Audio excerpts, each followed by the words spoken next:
Thank you very much. I'm very happy to be here today. My name is Robert Aspen, and I am a school teacher. I have a unique situation. Thank you so much. I'm glad we had all those statistics from Pani Kalglova. It was very interesting to see how the United States and the Czech Republic compared on a large level. I am going to be talking today about some anecdotal evidence and looking very specifically at my school in the United States and specifically at a school here in the Czech Republic and comparing how it looks like from the ground as a teacher. So, one moment here and we will get our educational technology up and running and get started here. So.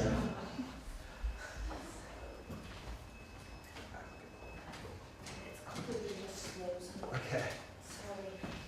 As Ms. Samantsova mentioned, I'm part of a Fulbright Teacher Exchange, which, for those of you who don't know, is a direct exchange.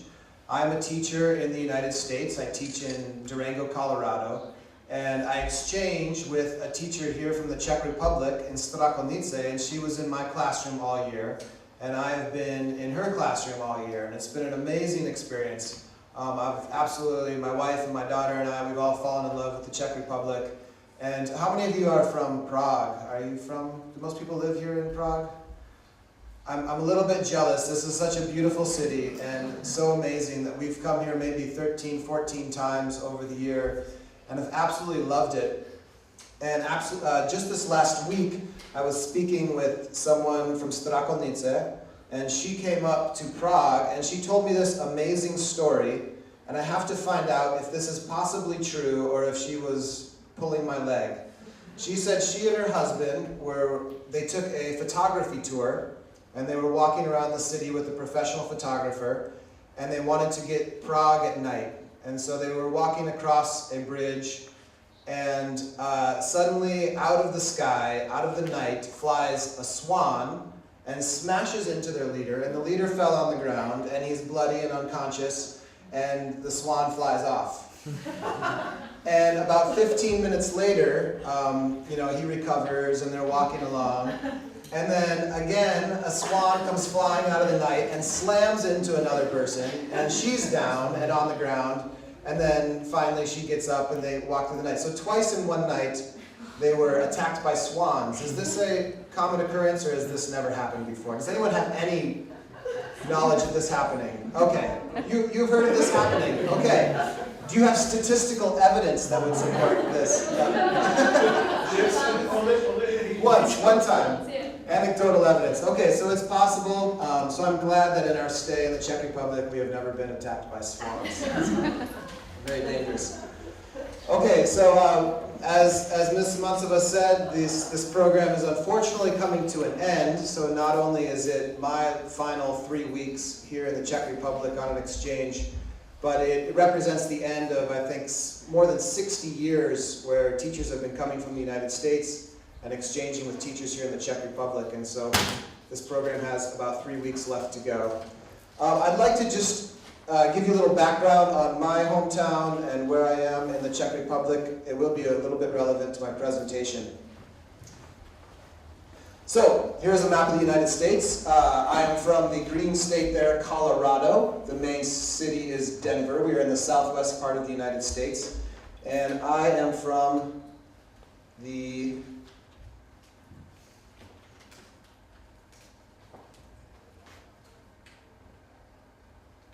maybe? Oh, I'm tall enough to point here. Right here. I'm from Durango. As you can see, it's a very mountainous state, and it's a very small town. About 15,000 people live there. It's a very beautiful city and town. And even though it is small, it is strangely cosmopolitan. We have more restaurants per capita than San Francisco, and you can hear several languages being spoken actually in Durango. So it's a pretty exciting place to live. Most people go to Colorado and Durango to experience the beautiful mountains. And we have quite tall mountains. This is Mount Sneffels. It is about over 14,000 feet tall, which is over 4,000 meters. We also have lots of recreational opportunities. People go there for mountain biking, for skiing. And we actually live at 8,000 feet, so at about 2,500 meters is where our house is. So not much oxygen in Colorado. It may account for our low scores with IT. We don't have much oxygen there. So. And also, of course, a lot of people go there for skiing. And this is actually a pretty typical weather day in Colorado. We get about 15 days of rain per year, and so this is beautiful blue skies and lots of soft snow for skiing. So it's quite a beautiful place. So I've spent the last 10 months in the Czech Republic, in Strakolnice, which, if you do not know, is down here in Jihočeský, heading down towards the German border. And it's been absolutely fabulous. Strakolnice is actually, for us, it's a larger village than we are used to, 25,000 people. It is at the confluence of the Otava and Volinka River. There are two rivers that come out of the Šumava Mountains. And both of them were known for finding gold back hundreds of years ago. And so lots of gold has come out of the river.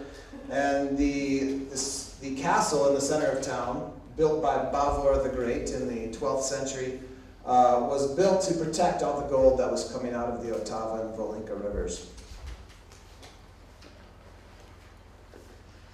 Okay, so very quickly, what I'd like to talk to you about today and talk with you about is just, first of all, a brief comparison of how educational technology is used in my hometown of Durango, Colorado. And also looking at how educational technology is being used in Strakolnice in the Czech Republic. So again, this isn't, we don't have large statistics. This is 1 versus 1, so perhaps it will be interesting as anecdotal evidence only.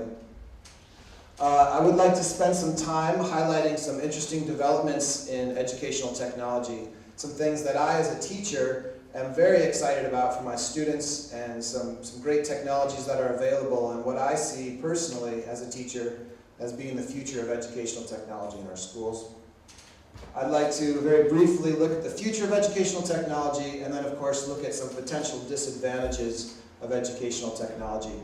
I feel like we often are so gung-ho about technology, we forget that there are some glitches, not the least of which are maybe slow operating systems and bandwidth.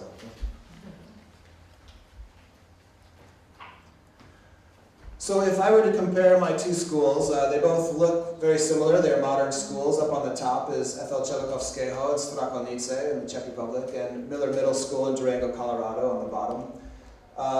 They have all the amenities. They have heating, they have running water, they have students, we have books. Everything is ready to go.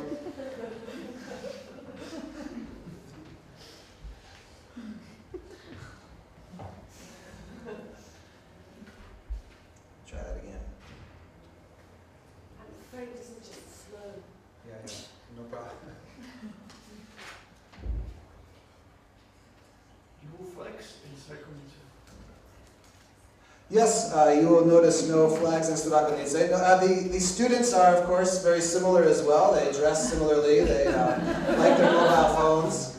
Oh, whoa.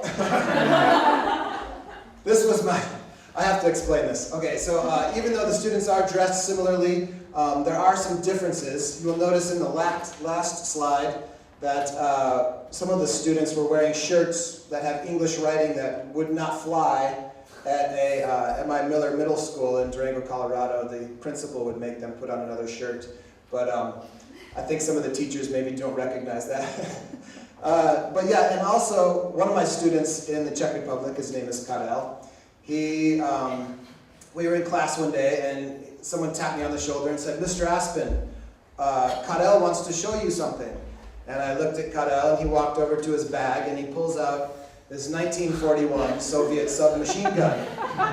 And as an American teacher, I'm like, okay, 911, panic button, what do I do? I tackle him or something. And no, Karel was just very happy to show me his machine gun.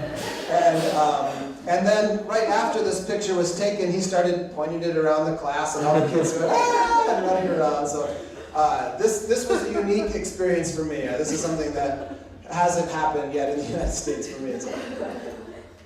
We have student computer labs with large desktops available with many software programs. Both schools are very similarly equipped in regards with that. We do have, in Durango, we do have these mobile labs, which are kind of nice sometimes, where you can wheel in an entire computer lab into a classroom and pass out laptops to the students. Sometimes they are glitchy. They can, you know, with all the handling and being banged around, they often do not work. And there are some other problems with checking it out, and it's quite heavy to wheel this cart through the hallways. But it is nice. I do have to say, though, that we have many more students in Durango and fewer students in Strakonice, so the computer-to-student ratio is actually quite better in the Czech Republic than it is for me in Durango.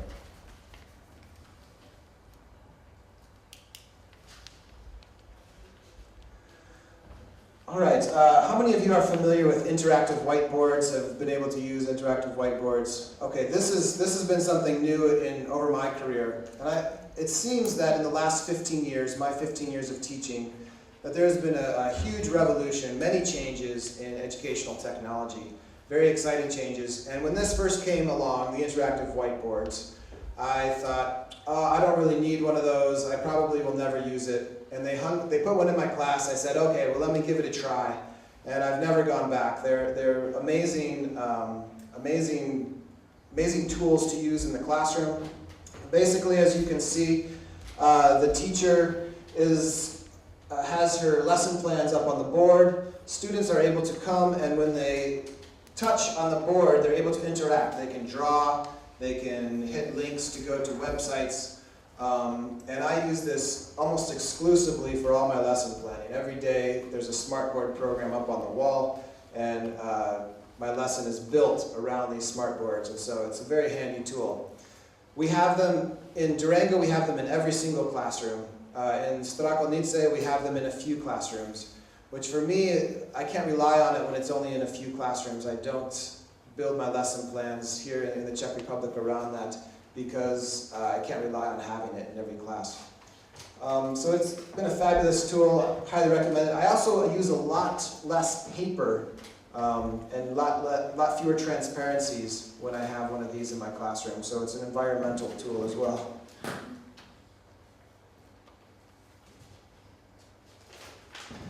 Document camera is another fabulous tool that's available in both schools. It's great for showing student work. If a student is writing and I like what they've done, I will take that and I can put it under the document camera, and instantly everyone in the classroom can see what they've done for their work. Both schools have that as well. And in the earlier presentation, we mentioned that grading programs have mostly switched over to electronic grading systems. That isn't the case in Strakonice yet. They're still using paper and pencil, and we write down grades in a little book, and in the students' znamki, yeah. What's it called? Yes, znamki, okay, thank you. And, but however, in Durango, we do have an electronic grading system, which, as she mentioned, is fabulous. It automatically will send emails to parents if they get a low grade, or if they're missing some kind of assignment. For calculating grades at the end of the semester, it's fabulous because I don't have to do the math. I just press the button and the report is generated.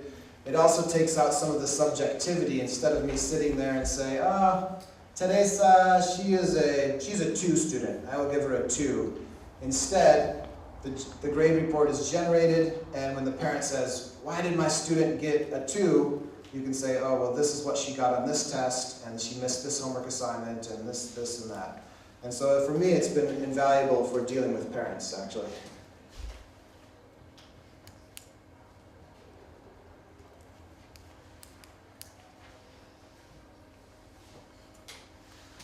Okay, finally, mobile devices are, of course, present in both schools. I mean, every child who has the means to afford one of these has them and loves them, and between classes here in Strakonice and in another middle school, they pull out their mobile phones and they're playing games and they're texting each other and they're on Facebook and they're doing so many applications. And for the first few years of this happening in school, I was thinking, these are the bane of my existence. I hate mobile phones because they're texting, they're not listening to me. And really, it's just been in the last couple of years where I, as a teacher, have started to really embrace them and see them for all the fabulous things that they can do in the classroom. I would say in Strakonica and in Durango, approximately 90% of my students have mobile devices on them at any time. And so instead of taking the class, going down to the computer lab, logging into the computers, getting on a website and doing a little bit of research for 5 minutes and then coming back, I can just say, okay, get out your phone, and they're within 5 seconds, they're on the appropriate website or the right app. I often use this with dictionaries, the Oxford dictionaries. Instead of going to the back of the classroom and getting the monster dictionaries and walking back to their table, they pull out their phone, they're on Oxford dictionaries, and instantly getting the information they need. They are technically banned in my school. The rule book for my school in Durango and in Strakonica says no mobile phones in the classroom. I do have special permission from my principals to use this. And there are, of course, it needs to be monitored, but I really am excited about the future of educational technology through the use of mobile devices.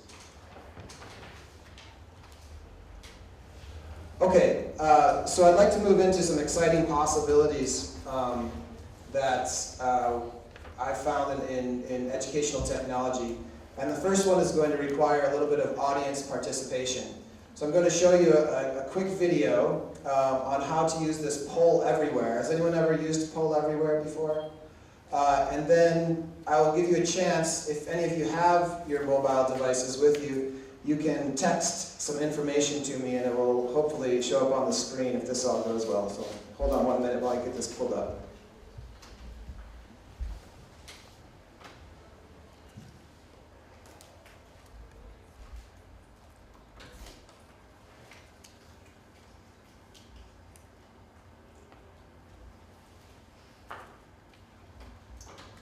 Okay, so this is a short 2-minute video of what Poll Everywhere is that explains it better than I could explain it. So the bandwidth, it might be running too slow today for a video though, so we'll see. It's not responding.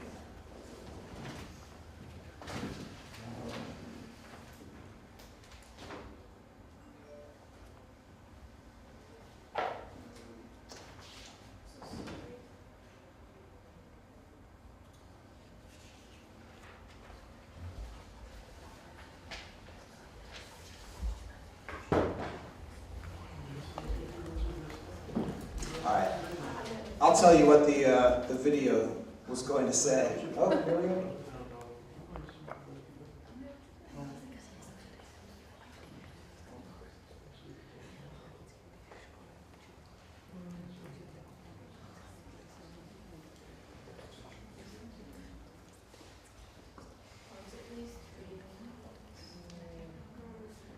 I think not. Okay, so Poll Everywhere is an online website that allows you to survey your class or your audience if you're giving a presentation, and allows some instant feedback from anyone in the room who has a mobile phone. And I use this in the classroom if I want to do a quick check for understanding. I could have a simple question up on the board, like, for example, what is your favorite educational technology tool? And students pull out their mobile phones and they text the answer to me. So we're going to see if we can get this to work today. So if you have a mobile phone and are willing to give it a shot here,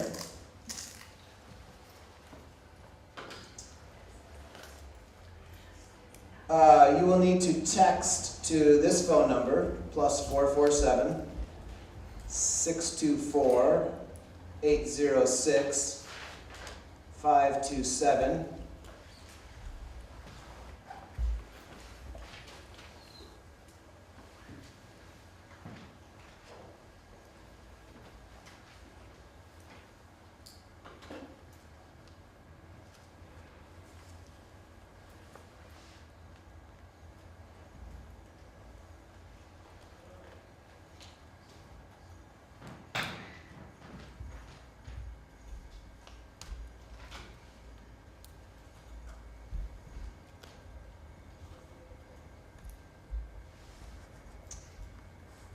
the website just isn't coming up. Okay, we'll stick with PowerPoint and not use online here because I think this is going to be a little too slow. My pak během přestávky zkusíme ten překvapivě pomalý počítač, protože tady to vždycky normálně funguje. Buď to zkusíme nějak rozchodit, a když tak ty videa ukážeme pak před tou panelovou diskuzí znova.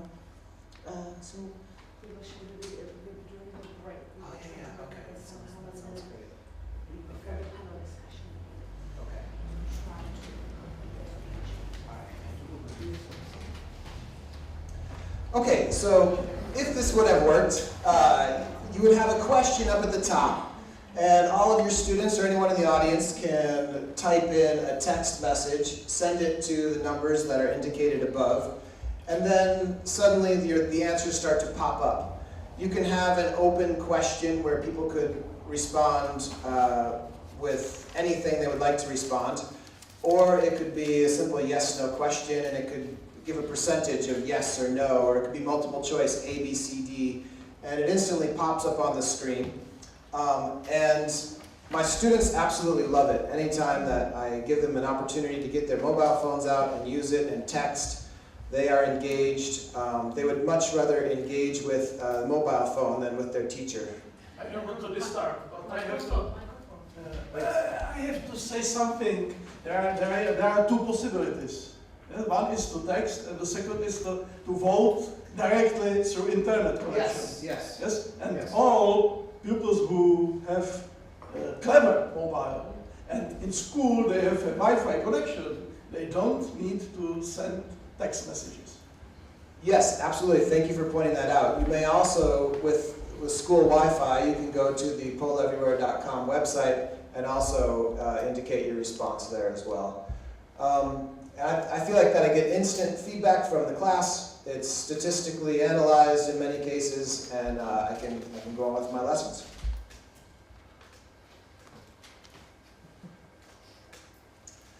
Of course, we all know there are many educational resources available online. Students these days can go to school online from kindergarten all the way through college and even do postgraduate work. My daughter, she's 7 years old. In addition to going to public school in Strakolnice, she also completed an education from the United States through an online academy. Everything was delivered online. She interacted with her teacher back in the United States on Blackboard. They had meetings. She interacted with other students. She could draw and see what other kids were doing around the United States. So it was a pretty amazing experience for us. You may have heard of MOOCs. Massive online open courses, and there's been a huge push from, I know, American universities to put all of their courses online. So I know Stanford University, Yale University, Duke University, you can take a huge percentage of their courses that are available. You can take them in the comfort of your own home. And many people have taken advantage of that. I was just in Israel this last year, and before I went, was able to take a course in Israeli history from Yale University. So it's pretty amazing. You just get online, you take the course, do it at your own speed, and learn what you'd like to learn. There's a downside to this. Many people do enroll. In fact, a recent course of bioelectricity at Duke University in the fall of 2012, over 12,000 students enrolled in the bioelectricity course. But only 7,000 ever watched a video, 3,000 attempted a quiz, and only about 345 attempted the final exam. So there's a huge dropout rate with these MOOCs, but it is still an exciting possibility for anyone who wants to get a better education for free online. Of course, the people at Open Educational Resources are doing amazing and important work of keeping a lot of these educational resources free and available to the public and available to teachers. And of course, library and research databases have come a long way too. I know my library in Durango, Colorado, I can get online and access ERIC databases, academic databases that enable me to get information and academic records and scholarly reports from a number of different sources. And it's all accessible through your computer, which has been fabulous.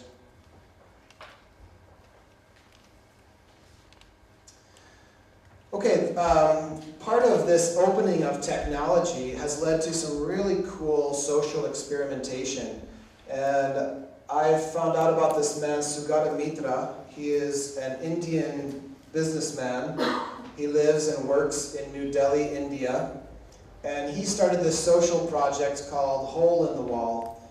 And what he did is he was working in his office in New Delhi, and he realized that just outside the office wall were these children who lived in the slums of New Delhi, were running back and forth all day without any education, without access to educational technology, without access to a good school.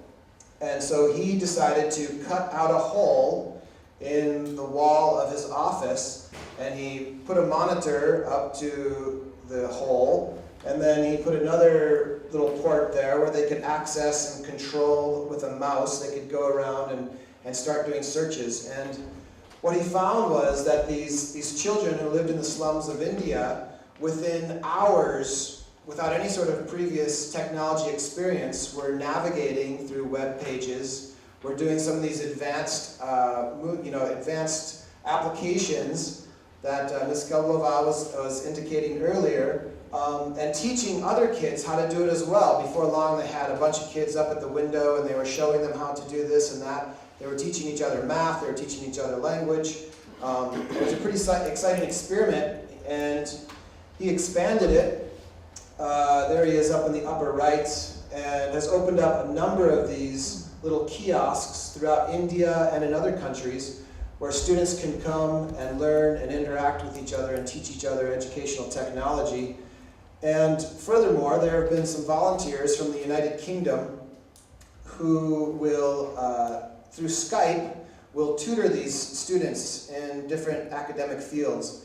So at a certain time, these students in India will walk to the computer and meet with their volunteer tutor in the United Kingdom, and they will learn English, mathematics, science, and they will have a regular school experience on the streets of New Delhi. I thought that was pretty exciting.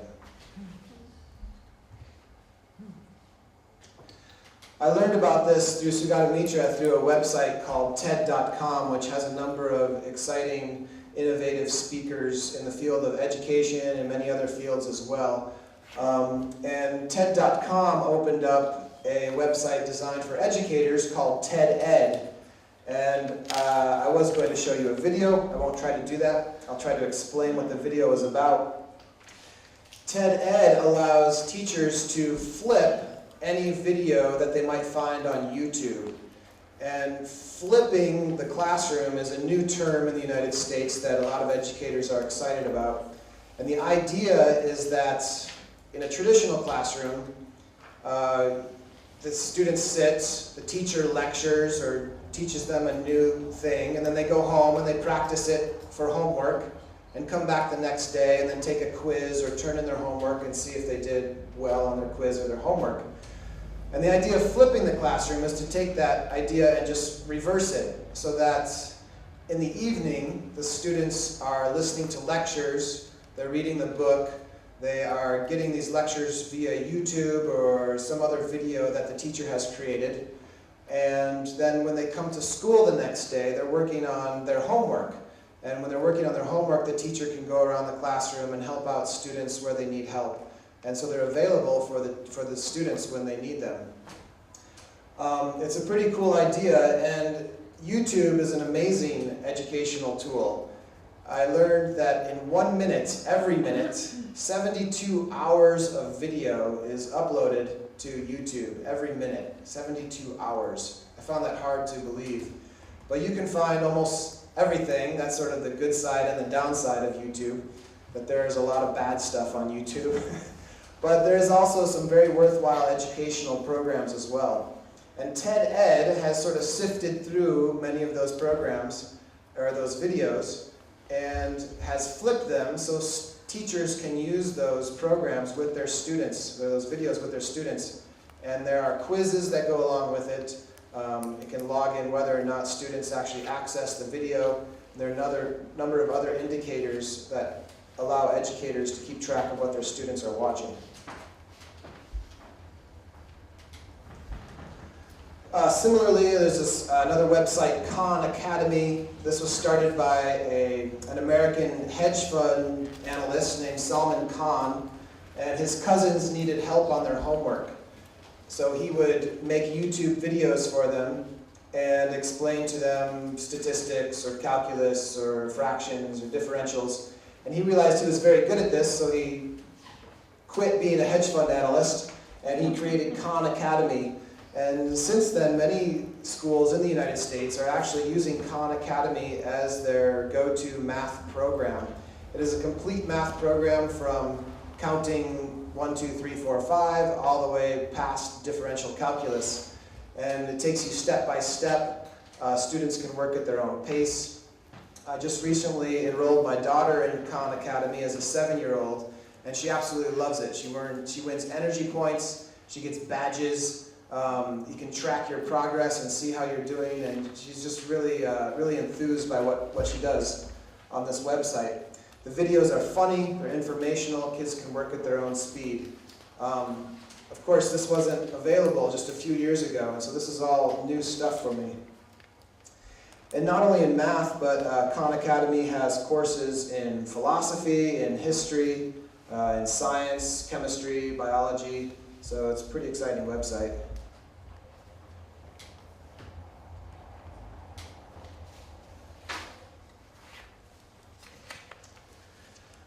All right, another website that is pretty exciting is freerice.com.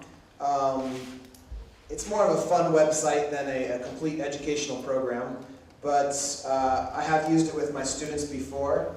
And when you go on Free Rice, there are a number of different quizzes that you can select from different courses. You can take quizzes in English, vocabulary, you can take quizzes in history, you can identify fine art paintings.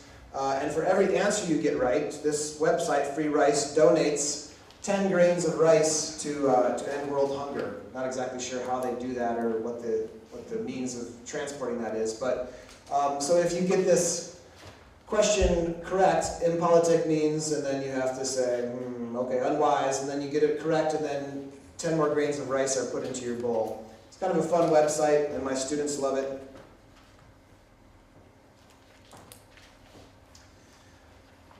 Another site that I'm seeing more and more in the United States is Moodle. There are several versions of this kind of program. It's an online program that allows any student or any teacher to create a fully online course.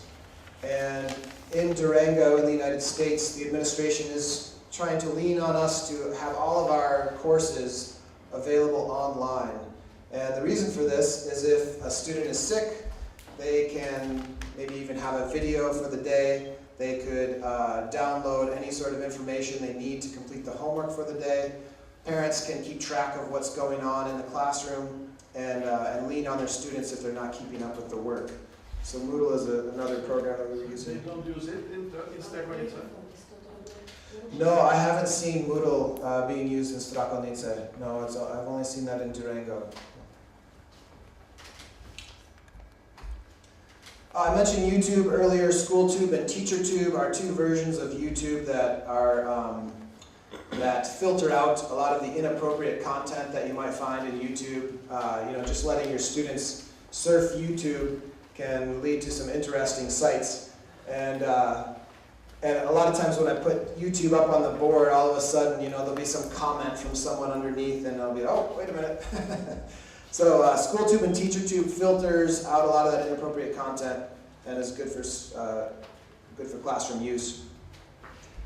Another great website is kidblog.org. It allows children, students to blog in a very safe, filtered website that you can access from anywhere. So I can see what my students are writing. As long as I have my laptop, I can pull up their work anywhere I am and find out what they're writing.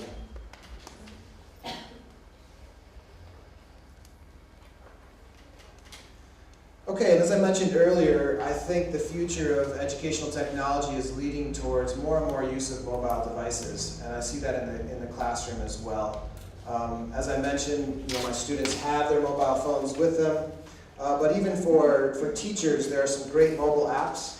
One is called StickPick. And in the past, teachers, in order to randomly call on their students, would usually have a can, an old soup can, and they would write every student's name down on a little popsicle stick and put it in the can, and then they would say, "What's the capital of the Czech Republic?" And they'd say, "Tomáš, what is the capital of the Czech Republic?" And he would either get it right or wrong, and you try to remember. Well, StickPick is a way of doing that, and you can take out your mobile phone and you shake it, and it says, "Okay, call on Tomáš. You haven't called on Tomáš in 3 days, and last time he got the question wrong, so maybe try this question." It can suggest different questions for you, and then you can give him a little grade on how well he answered the question. It will remember that and can even send emails to parents based on how well they're doing in classroom discussions in the classroom.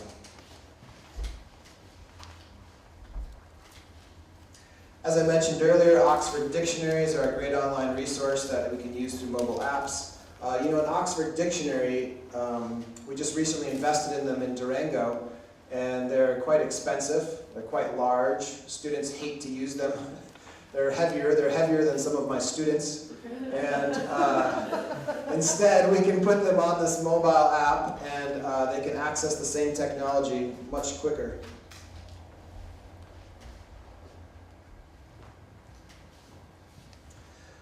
Another cool teacher app is Teacher's Assistant Pro, and I don't know, my students in the Czech Republic don't act out very often. They're very well behaved, but my students in the United States we often have behavior problems in the classroom, and we are asked to keep track of their misbehavior in the classroom. And so Teacher's Assistant Pro allows you to pull out your mobile, and so here we have Shimon, and he hasn't turned in his homework now for 3 days. I just make a little mark here, no homework, no homework. He came in late to class, he doesn't have his book. Ding, ding, ding, I mark it, and it can automatically send an email home to the parents saying, "Shimon has been late to class 3 times this week, he hasn't brought his textbook 4 times, and he hasn't had his homework twice this week." And so parents can know that right away. Another cool app I just want to give a quick shout out to is NASA. NASA, of course, the space program in the United States, they have a free application with amazing photos, lots of really cool interactive games for kids. You can watch video from the International Space Station, very cool stuff. And of course, the list for this goes on and on. We could all probably have different ideas of what kind of apps you're using in the classroom. And in fact, I was going to end the presentation with you telling me what are some of your favorite apps, but since that's not working.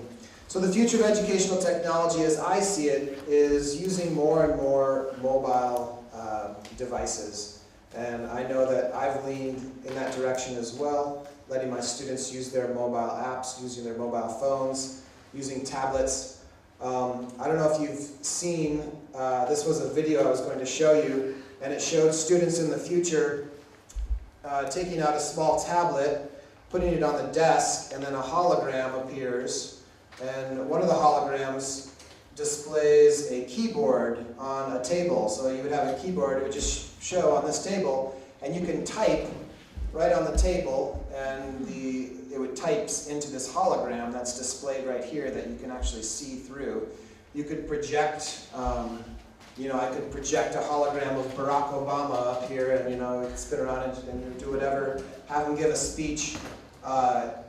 Pretty mind-blowing ideas, and excited about that as well. Now, I may sound like a commercial for educational technology, and maybe I'm working for Bill Gates or something. It's not true. I don't work for Bill Gates. I'm just a teacher who has a very realistic view of what educational technology can do. Of course, there are potential pitfalls and disadvantages to using technology. As we've seen today, there are glitches, and if you're not ready to work without a glitch happening, then maybe you should stay away from some educational technology. And I think so many of us have been used to praising technology. We always say, technology is the answer. But I like this quote, because if technology is the answer, what is the question? I think we often just say, oh, technology, we must do more with technology. And I agree, but I think sometimes it's just this mad rush to go out and purchase more computers or get this program or that program, and I think we need to be smart about it.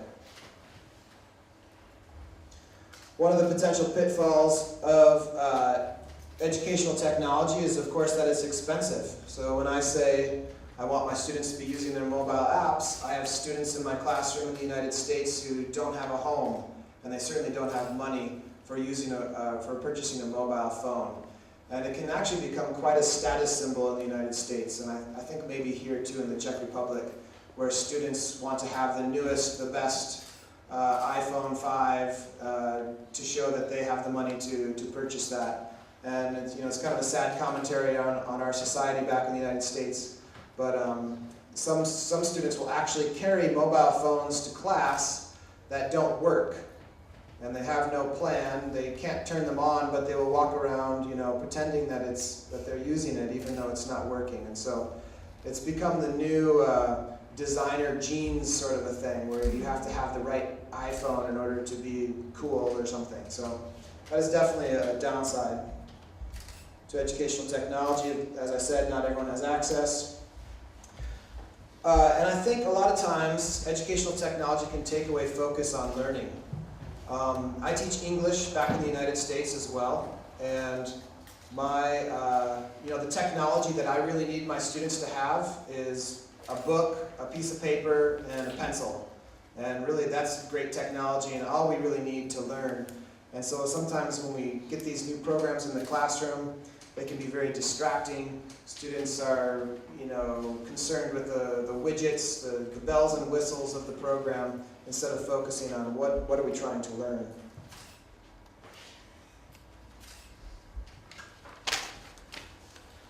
Can also be very time consuming. It takes time to teach students how to use some of these programs, and at the end of the day, sometimes when I say, okay, show me what you produced, it seems like nothing compared to what they could have done had they wrote me a paragraph, or if they had written an essay about it.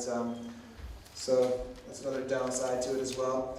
It can block imagination as well. I often see students turning in papers or projects with the same exact clip art as another student, and instead of drawing their own images or coming up with their own conclusions, they've simply cut and pasted from different websites into a poster or a different project.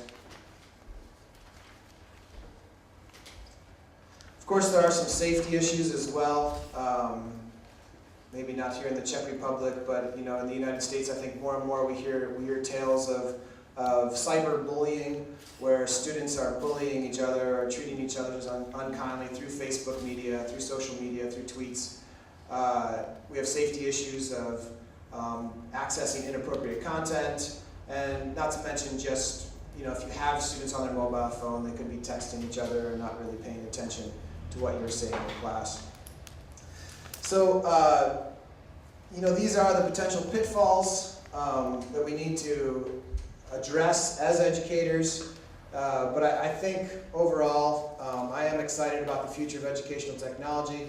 I have my students use technology on a daily basis, and I am looking forward to see what happens in the next few years as an educator. So thank you very much for your time. If you have any questions or comments, I don't know if we would like to address those now or if we'll have time at the discussion at the end of the presentation. So thank you.